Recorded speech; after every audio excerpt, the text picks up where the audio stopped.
Olá pessoal, sejam bem-vindos ao nosso curso de Pérola de Grande Valor, aqui no canal Ajustando as Velas.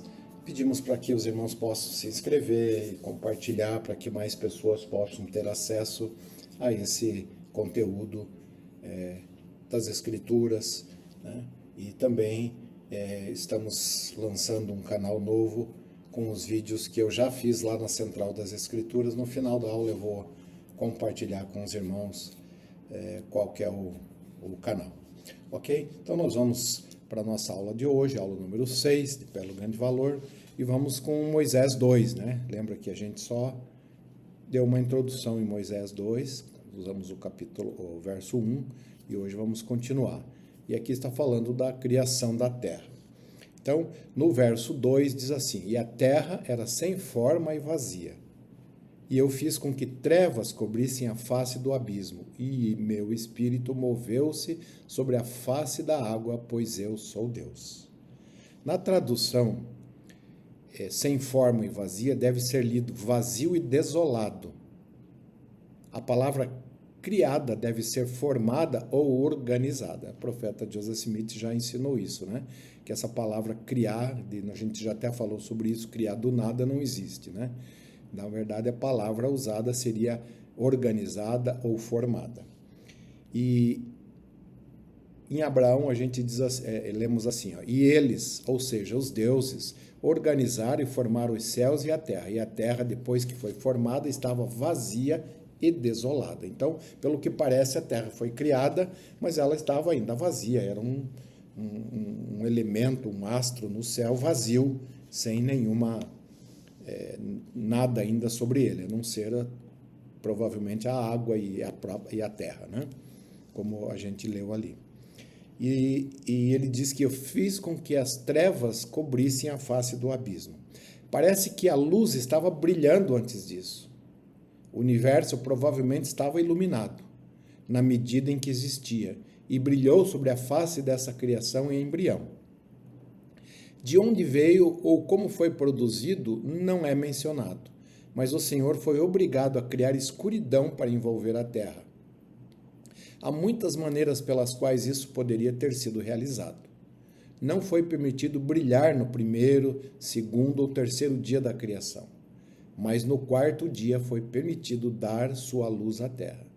Se isso aconteceu, seria importante para ele reter os raios daquele luminar brilhante, de maneira que parecia boa à sua vista. Da mesma forma, ele fez com que os antigos nefitas que habitavam nesse continente na época da crucificação, o Senhor tinha algum método pelo qual ele criou ou produziu a escuridão, sombreando a terra dos raios do sol. Mas ele disse que haja luz, e a luz foi novamente restaurada.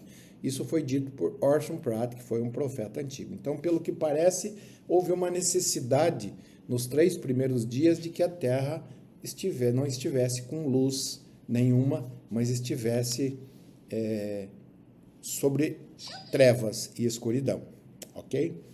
Não sabemos exatamente o porquê. No verso 3, então, Deus já disse, e Deus disse, haja luz e houve luz. O Senhor da terra, do ar, do mar, falou e foi obedecido.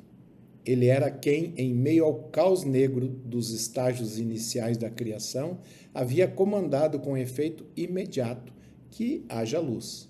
E como ele havia decretado, assim foi. Sua palavra de comando é apenas uma onda sonora no ar, exceto que é seguida por trabalho, através do Espírito que emana da própria pessoa da divindade e que permeia todo o espaço. O comando de Deus é imediatamente operacional. James e Fausto em Jesus o Cristo, né? Claro, o Senhor dá o comando e os executores passam a executar este comando. Quando ele diz, eu criei a escuridão e criei a luz, o que ele faz? Ele absolutamente forma a luz do nada? Não. Ele faz com que a luz que existiu de toda a eternidade brilhe onde a escuridão existia. E é a luz criando luz. O mesmo que você, quando participa de uma reunião, tranca a sua casa e apaga as luzes. Quando você voltar, supondo que você diga em seu próprio coração, ou a sua esposa, filho ou filha, que haja luz. Você cria isso do nada? Não. Você procura um fósforo, ou naquela época, né, porque foi dito por Orson Pratt, ainda não existia luz elétrica, né? Ou você acende um fósforo, ou por algum meio pelo qual possa iniciar a luz, né, acendendo um lampião, coisa parecida, e fazer com que ela seja exibida. Onde a escuridão estava antes, então, quando Deus cria a luz, ele chama e faz brilhar aquela luz que existe desde toda a eternidade. Em seguida, fizeram com que a luz brilhasse sobre ele antes que o sol aparecesse no firmamento. Porque Deus é luz e nele não há escuridão. Então parece que o que brilhou nesse momento ainda não era o sol. O sol foi criado mais tarde. Mas o próprio Salvador, que é a luz do mundo e a luz que ilumina todas as coisas. Então ele é a luz do sol e seu poder pelo qual foi feito. Ele também é a luz da lua e o poder pelo qual foi feito. Ele é a luz das estrelas e o poder pelo qual foram feitas. Ele diz que é a mesma luz que ilumina a compreensão dos homens. O que temos, uma luz mental e uma luz visual, todas provenientes da mesma fonte. Sim, assim diz as Escrituras. E assim diz a ciência quando corretamente compreendida. Quem disse isso foi John Taylor. Ainda sobre esse haja luz, né? Primeiro dia, Elohim, Jeová e Miguel, uma série de nobres e grandes, todos eles desempenharam seus papéis. Quem está dizendo isso agora era Bruce R. McConkie. Os deuses criaram os céus atmosféricos e a terra temporal. Era sem forma e vazia, como ainda não podia servir a nenhum propósito útil em relação à salvação do homem. Lembrando aqui, fazendo um parênteses, que, como a gente já leu também, né, a Terra foi criada, qual é o propósito? Não é um propósito dela só estar no universo, ela foi criada com o propósito, e todas as terras foram criadas dessa maneira, com o propósito de ajudar na salvação dos homens, onde os filhos do nosso Pai Celestial possam vir afastados de Deus, né, para serem provados e testados e a obra continuar, pois isso é a obra de Deus, né? Levar a efeito a imortalidade e a vida eterna. Já discorremos sobre isso. Então diz ali, ela estava vazia e desolada. A vida ainda não poderia existir em sua superfície. Ainda não era um lugar adequado para aqueles filhos de Deus que gritavam de alegria, né, como disse Jó, com perspectiva de uma liberdade condicional mortal. As águas do grande abismo estavam presentes e a escuridão reinou até o decreto divino, que haja luz. A luz e a escuridão foram então divididas, sendo chamada de dia e a outra noite. Claramente, nosso planeta era assim formado como uma órbita giratória e colocada em uma relação com o nosso Sol, claro, posteriormente. Nos versos 4 e 5. E eu, Deus, vi a luz e vi que a luz era boa. E eu, Deus, separei a luz das trevas. E eu, Deus, chamei a luz dia e as trevas chamei noite. E isso fiz pela palavra de meu poder. E foi feito conforme eu disse. E foram a tarde e a manhã do primeiro dia. Olha que sempre é interessante, né? Ele fala tarde e manhã. Porque eu não sei, né?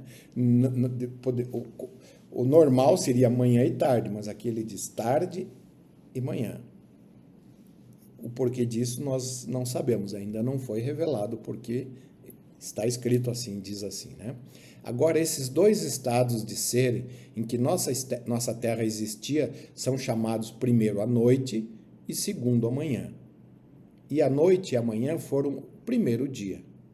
Se o dia aqui mencionado foi um período como aquele ao qual agora aplicamos esse termo, não somos informados na Bíblia. Mas pelo que foi revelado aos santos dos últimos dias, temos grandes razões para acreditar que foi um período de tempo muito longo e que essa escuridão existiu sobre a face da grande profundidade por muito tempo. Pode ter sido muitos séculos, não temos informações definitivas sobre este ponto.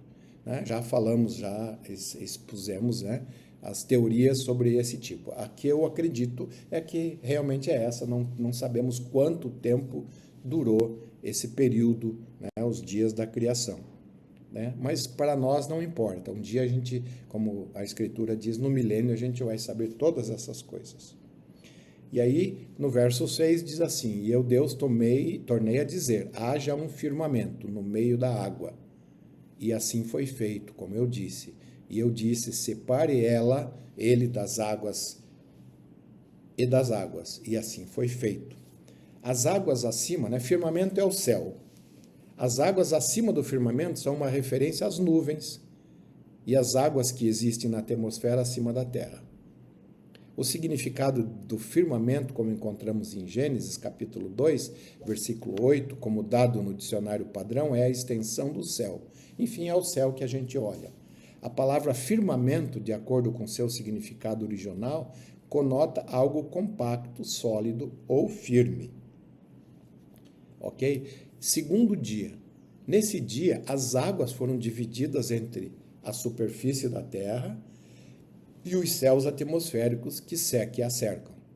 Um firmamento ou uma expansão chamado céu foi criado para dividir as águas que estavam sob a extensão das águas, que estavam, acima da extensão, e assim, à medida que os eventos criativos se desenrolaram, parece ser feito provisão para que nuvens, chuva e tempestades deem vida para o que ainda crescerá e habitará a terra. Né? Então, o que foi criado, foi separado as águas que estavam na terra e as águas que ficavam acima para prover chuvas e todas as coisas. Mas sabemos que tudo é matéria.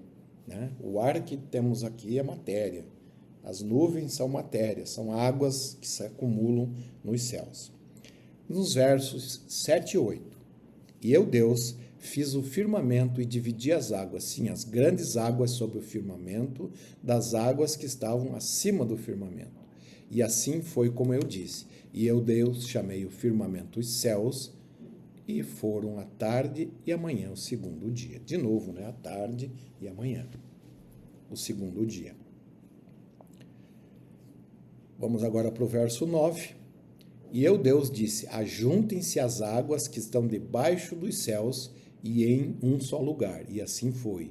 E eu, Deus, disse que haja terra seca. E assim foi.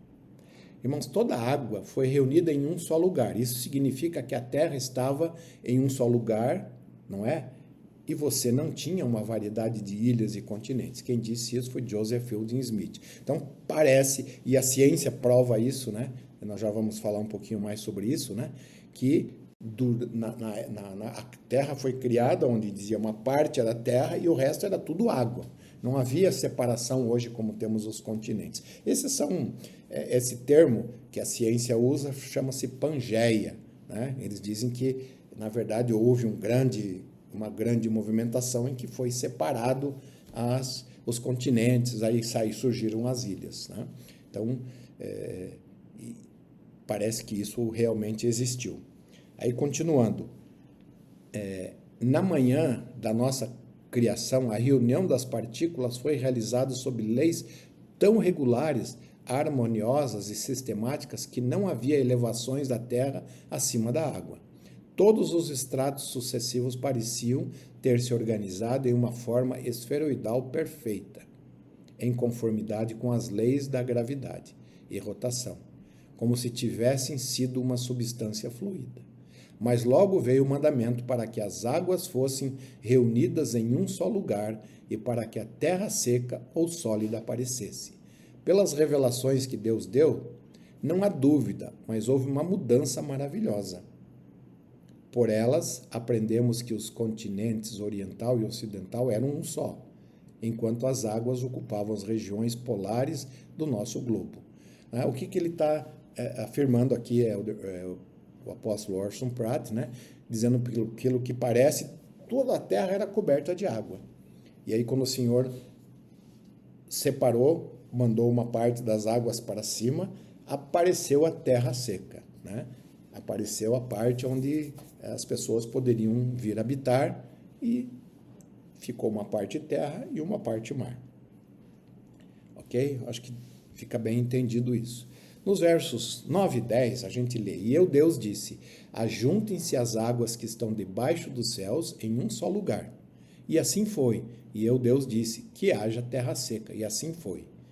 E eu, Deus, chamei a parte seca terra, e o ajuntamento das águas chamei mar. E eu, Deus, vi que todas as coisas que eu havia feito eram boas. Né? Aquilo que eu acabei de falar, né? Uma parte era terra, né? Antigamente não tinha, era só água, pelo que parece, e aí então, quando o Senhor dividiu as águas e pôs águas para o firmamento, provavelmente, né, todas as águas que estão no firmamento, e ainda também no subsolo da terra, se essas águas viessem novamente para a terra, cobriria a terra com água, como aconteceu no dilúvio. Né? Choveu e as águas também brotaram de baixo e aí a terra toda ficou inundada.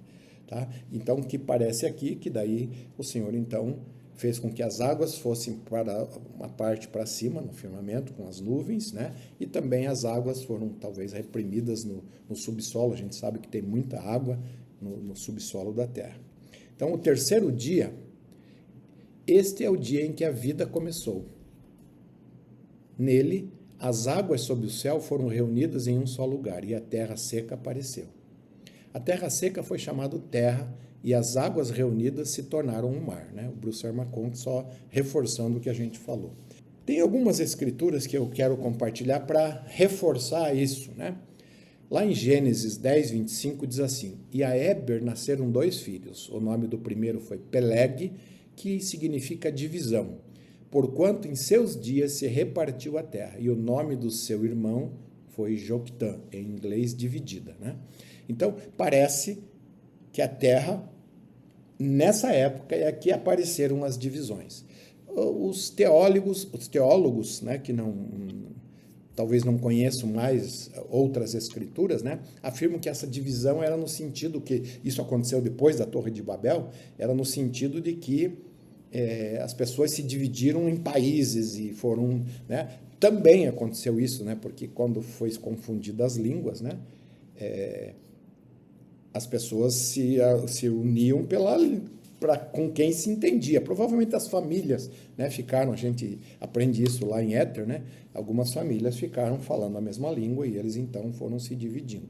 Mas, lá em Doutrina e Convênio 133, 24, diz assim, que lá no milênio a terra de Jerusalém e a terra de Sião voltarão para o seu próprio lugar, e a terra será como era antes de sua divisão, significando que lá no milênio vamos ter uma parte que é terra e outra parte que é mar. Vai voltar a ser como era na época de sua criação. Ok? Então, provavelmente nessa época de Peleg deve ter havido um grande cataclisma que fez a separação das placas lá tectônicas e separou. E se a gente olhar, né, a América do Sul junto com a África, elas praticamente se parecem que quando se juntarem, né, formarão uma parte muito homogênea. Tá? E no capítulo 11, né, na verdade ali no capítulo 11 de Gênesis, vai falar sobre a Torre de Babel, que foi a época em que o Senhor confundiu a língua das pessoas, que não é o nosso estudo aqui, né, mas as pessoas estavam querendo fazer uma torre tão alta, né, que se Deus mandasse um dilúvio, eles não seriam atingidos. E aí Deus, então, interviu, né, porque ele tinha prometido que não teria mais nenhum dilúvio sobre a terra. Né? Continuando. Também, lemos em Éter 13:2, diz assim, pois eis que rejeitaram todas as palavras de Éter. Éter era um profeta dos Jareditas, porque ele verdadeiramente lhes falhou todas as coisas, desde a origem do homem, e que depois de haverem as águas recuado da face da terra, ela tornou-se uma terra escolhida entre todas as outras, uma terra escolhida do Senhor. Portanto, o Senhor deseja que o sirvam todos os homens que nela habitarem. Então, após o dilúvio, né, e após a separação da terra, né, dos continentes, a América, que está aqui nesse mapa acima, ela se tornou uma terra escolhida acima de todas as outras. E a gente pode aprender isso lá também em Apocalipse, né, Doutrina e Convênios, e ela foi preparada. A gente sabe que o Jardim do Éden era aqui, a gente ainda vai estudar sobre isso, né? Mas ela foi preparada e deixada oculta até meados de 1500. Antes disso, só quem o Senhor quis trazer para cá, que foram os nefitas, antes deles os jariditas, os mulequitas e quem sabe outros povos que tenham sido trazidos pela mão do Senhor. Mas ela ficou praticamente oculta até o ano de 1500, 500 e poucos anos atrás, né? Que ela foi descoberta e as pessoas viram para cá. E era o local onde estava preparado para que a restauração do evangelho acontecesse. Então, as Américas é uma terra escolhida e só vieram para cá aqueles que o Senhor quis que viessem, né? E tanto é que é aqui que a igreja mais cresce no mundo, né? É a base da igreja hoje, o crescimento da igreja, com algumas exceções nas Filipinas e outros na África agora, mas a América é onde a igreja tem mais membros, né, porque é a terra escolhida como a terra de Sião. Tá?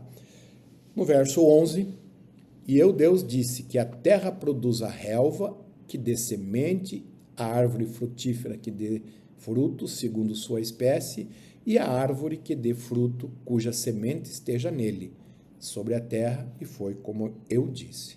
Então lembra, né, que toda essa preparação, e agora então o Senhor coloca, né, a parte verde. Por quê? Ela vai servir de alimento depois para os animais, né, e alimentos para os homens. Então ela foi preparada. O Senhor estava preparando tudo de uma maneira muito especial. Então, tudo tendo em mente a queda próxima e a consequência entrada da morte e da mortalidade no mundo, o Senhor, naquele primeiro dia primordial, ordenou que todas as formas de vida, depois que a mortalidade entrou no quadro, trouxessem à posteridade, cada uma a sua própria espécie. Esses princípios estão de acordo com o anunciado por Paulo, que diz: nem toda carne é a mesma carne, mas uma é carne dos homens, a outra a carne dos animais, e a outra dos peixes, e a outra das aves. E o Senhor também deu um mandamento para que elas se reproduzissem. Eles se reproduziriam apenas de suas próprias espécies. Não poderia ser de outra forma. Cada forma de vida estava destinada a produzir de acordo com seu próprio tipo, para que fosse perpetuada na terra e evitasse confusão. O homem sempre foi homem, e sempre será, pois somos descendentes de Deus. Aqui elimina a teoria da evolução, que somos descendentes do macaco. Não existe isso, irmãos. O homem sempre foi homem. O fato de sabermos de nossa própria forma e imagem e o fato adicional de que somos descendentes de Deus nos dão conhecimento positivo da forma e imagem de Deus, de quem somos feitos e de quem nascemos como seus filhos. Foi dito por um apóstolo, Mark E. Peterson. Ok? Então, o Senhor colocou todas essas coisas na terra e ordenou que elas se reproduzissem, né? E a gente sabe que as árvores se reproduzem, os animais se reproduzem, tudo tem a sua maneira de reprodução. E a terra produziu toda a erva que dá semente segundo sua espécie, e a árvore que dá fruto, cuja semente está nele, segundo a sua espécie. E eu, Deus, vi que todas as coisas que eu havia feito eram boas. E foram tarde e manhã, o terceiro dia. Então, no terceiro dia foi criadas as árvores, a relva, tudo em preparação para que os animais e depois os homens pudessem habitar nessa terra. O Senhor preparou tudo perfeitamente para que a vida aqui fosse sustentável. Nos versos 14 a 19, e o Senhor dizia: eu, Deus, disse: haja as luzes no firmamento do céu para dividir o dia da noite, e que elas sejam por sinais e por estações e por dias e por anos, e que sejam por luzes no firmamento do céu para iluminar a terra, e assim foi. E eu, Deus, fiz duas grandes luzes. Então agora é que entra o sol e a lua. E qual é o objetivo do sol e a lua? Além de dar vida, também as estações, os anos, os dias, né? Uma rotação da Terra, para nós é um dia, né? O sol são um ano, né? E assim os astros controlam toda também os dias, os tempos, e também iluminam tanto a noite, a lua, e o sol, o dia, e também dão vida à Terra, né? Então, fez duas grandes luzes, a luz maior para governar o dia e a luz menor para governar a noite. E a luz maior foi o sol e a luz menor foi a lua. Então, lá naquele haja luz, não era ainda o sol, lá no começo, no primeiro dia, né? Era alguma outra maneira que o Senhor estabeleceu. E a gente sabe, e nós vamos ainda falar sobre isso, a Terra não foi criada onde ela está, né?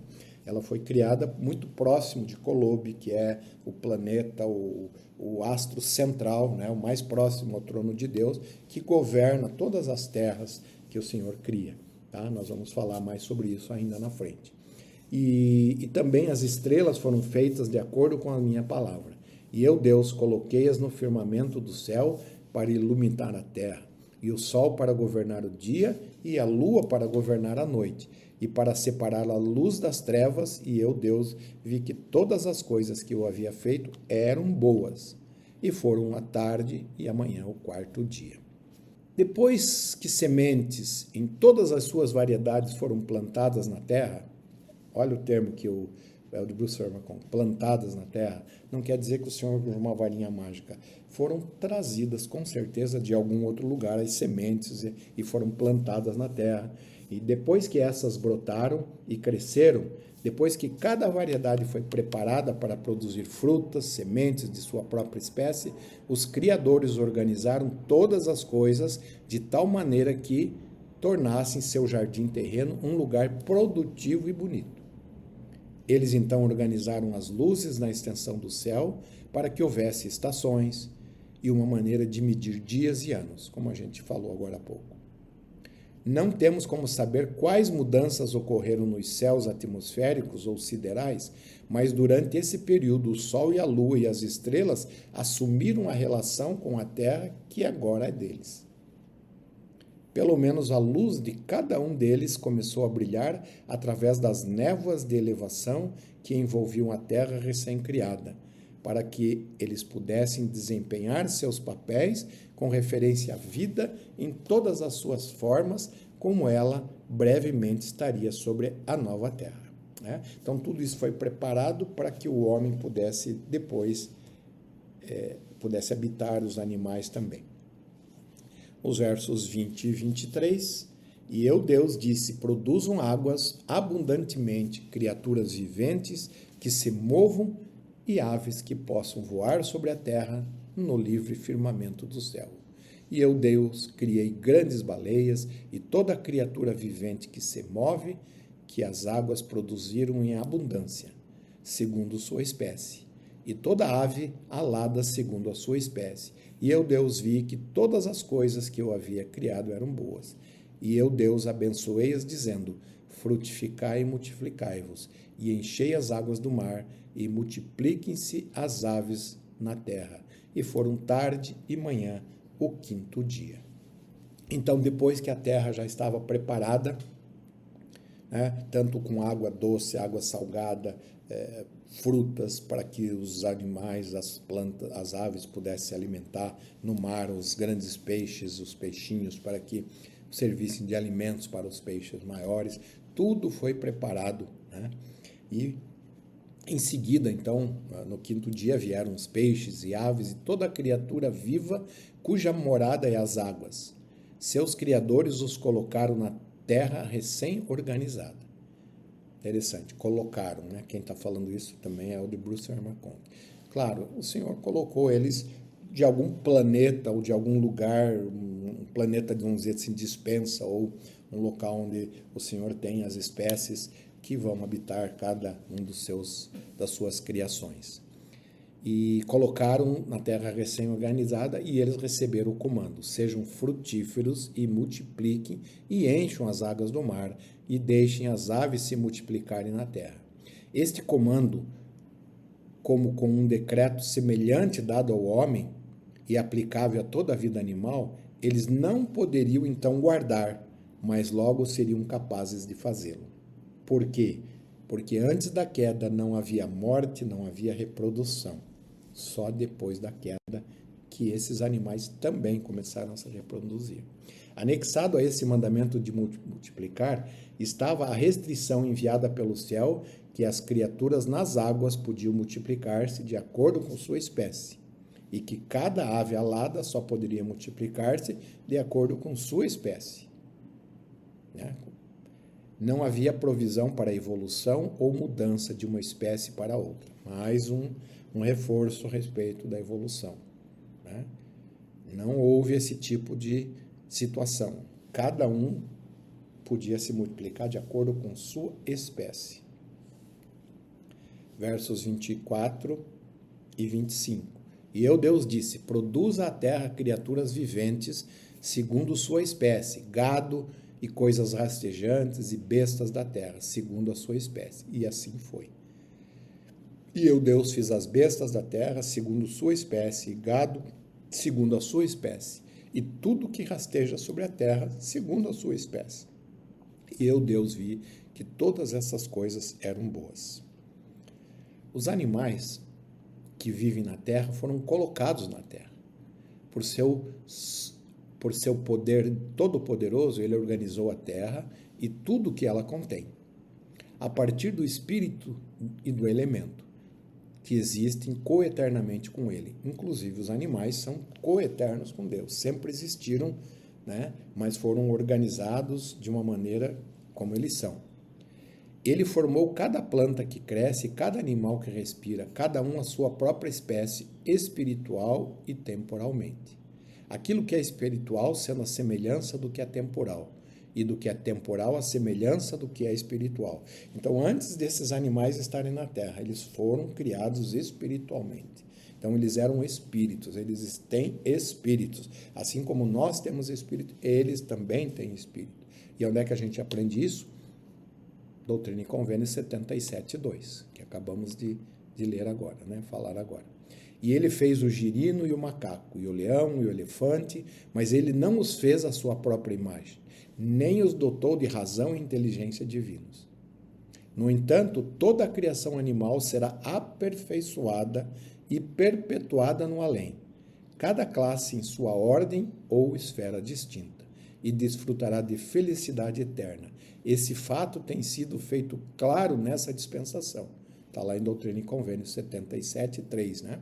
Que a gente poderia, vamos ler aqui, deixa eu só pegar ela aqui. Eu não coloquei ali, mas acho que é importante a gente ler, né? Doutrina e Convênios. Deixa eu só achar aqui, 77, os versos 2 e 3. Primeiro, o verso 2 que a gente já relatou um pouquinho ali acima, né? O que devemos entender pelos 4 animais mencionados no mesmo versículo, né, de Apocalipse? Isso aqui são perguntas que o profeta fez sobre Apocalipse. Ele diz: são expressões figurativas empregadas por João, o revelador, para descrever o céu, o paraíso de Deus e a felicidade do homem, dos animais e dos répteis, das aves do ar. O que é espiritual, sendo a semelhança daquilo que é material, e aquilo que é material, a semelhança do que é espiritual.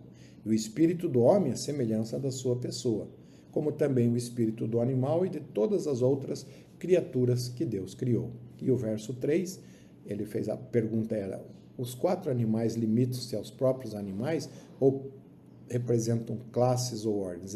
Eram 4 animais diferentes, né? O boi, o homem e mais outras 2 espécies de animais, né? Que agora me fugiu aqui. Era o boi representando os animais domésticos, o leão, as feras, né? O homem representando o ser humano, e tinha mais um terceiro que representava outra classe de animais. Então, limitam-se os 4 animais individualmente, os quais foram mostrados a João para representar a glória das classes dos seres na ordem ou esfera de criação que lhes foi destinada no gozo de sua felicidade eterna. O que isso quer dizer? Quer dizer que eles também, né? Deixa eu colocar aqui, né? Eles também, então, terão vamos assim dizer, uma vida eterna de felicidade. Como é isso a gente não sabe, mas eles estarão presentes também no reino celestial e provavelmente também nos outros graus de glória, esses animais estarão presentes lá. 6º dia. O dia da coroação da criação está próximo. Em suas primeiras horas, os grandes criadores fizeram os animais da terra de acordo com sua espécie e gado de acordo com sua espécie, e tudo que se arrasta sobre a terra de acordo com sua espécie. E as mesmas restrições procriativas, né, aplicadas a eles, que se aplicam a todas as formas de vida. E eles também são para se reproduzir de acordo com sua espécie. Eu sei que nós ainda não temos todas as